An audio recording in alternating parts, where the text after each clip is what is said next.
Hello, my name's Katie, and I'm going to be talking to you about my revision of the Murder of Roger Ackroyd timeline.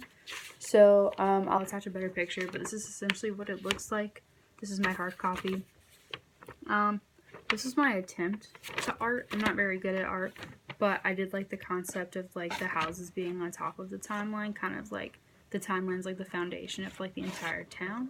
I like the idea. Execution, poor, but it was fun nonetheless. Okay, so for my first point, I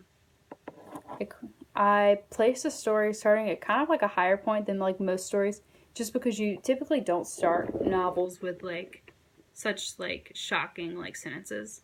Like it started off with the talking about Mr. Farrar's death, and then it kind of goes to in like the background of the story.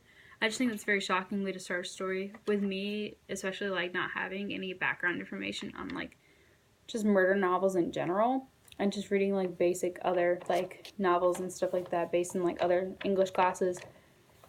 It's very different for me just to read like an abrupt like sentence like that, because then it like really draws you in. It's just like, oh, who is she? Like, what happened to her? Things like that. Then it kind of goes back down a little bit. It talks about Dr. Shepard and his routines. It essentially like just introduces him as a character. And I feel like looking back now, this should have been a giveaway for me that Dr. Shepard had something to do with the murder, just because we met Dr. Shepard way before we even like met Roger or Poirot or anyone else that like, I'm not gonna say mattered, but like at this point in like the story, he didn't really matter. Like he was just like a random like doctor in like town, if that makes sense. Like later on in the story, he definitely matters because like he was the murderer. But like it should have like for me, I feel like it should have been a more of a giveaway that he had something to do with it, just because he was just like a random like person we meet. It kind of goes back uphill when we get introduced to Roger, because like from the title we know that Roger's gonna like die at some point. So it's like, oh okay, like this is like where the climax is gonna come from. This is where like the majority of the story is gonna like take place. This is where it's gonna take off. Um, Roger asks Dr. Shepard over for dinner, and Dr. Shepard's just like, yeah, sure, whatever, like, whatever you need to talk to me about. Then it kind of keeps going uphill slowly but surely when Roger, he kind of like lets, what's the word I'm looking for? He essentially like lets Dr. Shepard in on the fact that someone was blackmailing Mrs. Farrar, and like Roger essentially is like, whoever did it, like, their name is in his envelope. And Dr. Shepard like essentially like coerces him, like, you should read it, like you should read it now. And then Roger was like, nah, it's alright, I'm gonna do it when I'm alone or whatever. So Dr. Shepard, he ends up leaving.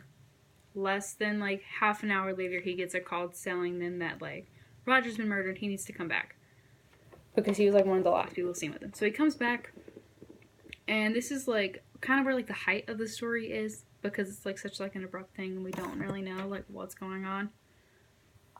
It goes down a little bit, but it's still kind of at like a high point when Poirot joins the case, just because it's like a new character that we're learning about, and Poirot becomes like a big part of like this scenario.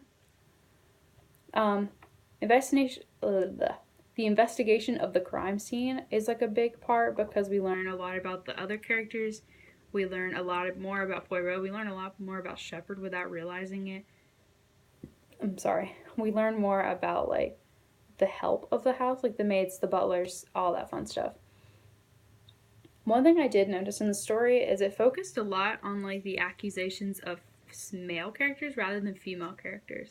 Like it kind of entertained the idea that it could have been a female character, but not as much as it has with the male characters.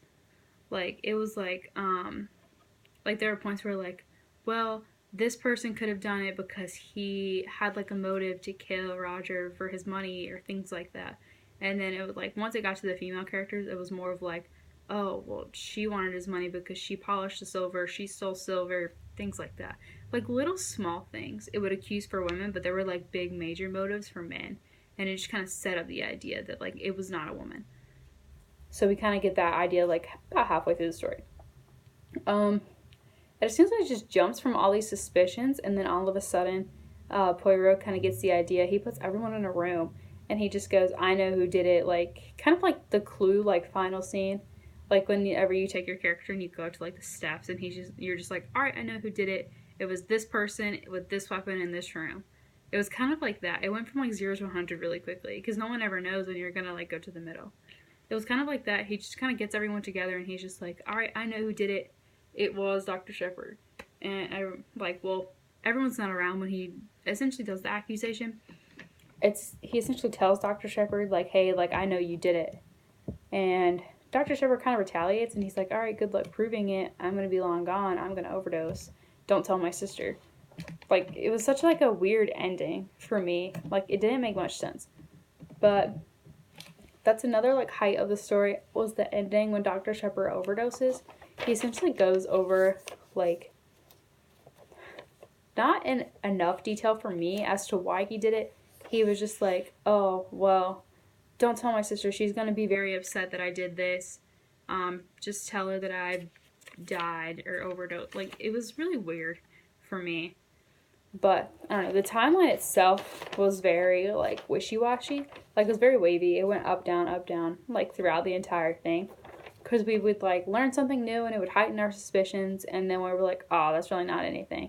And then we'll be reminded of something that happened, and then it'll go back up and then down, and then it'll just do that for the entirety of the novel. So I thought the storyline itself was very wavy, but it was I thought it was a good story nonetheless. I thought it was really good, but there were some parts of the story